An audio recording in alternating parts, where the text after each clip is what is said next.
The Federal Reserve just reported its largest loss in history by far, but don't worry, you'll be covering it.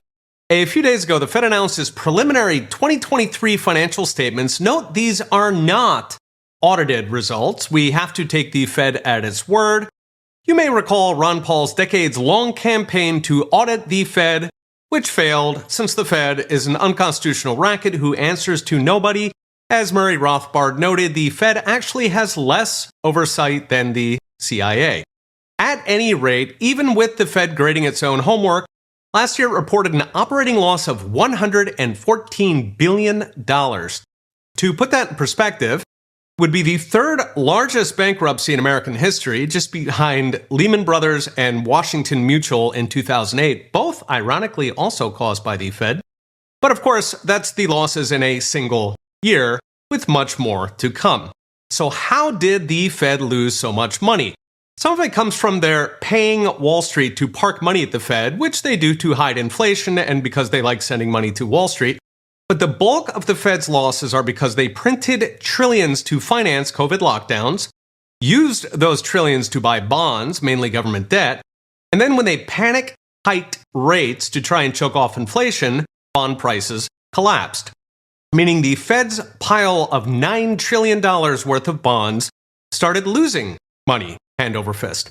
In fact, estimates of unrealized losses, meaning money the Fed has lost but hasn't yet fessed up to, could be well over $1 trillion at this point. Of course, those unrealized losses don't come clean until the Fed sells the bonds, which they do either because the bond matured, so bonds have fixed times like 90 days or 5 years, or because the Fed pawned them to try and soak up inflationary dollars called quantitative tightening.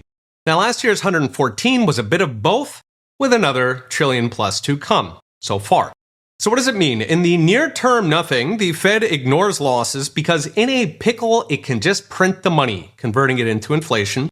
Longer term, though, every last penny the Fed loses is going on the taxpayer tab.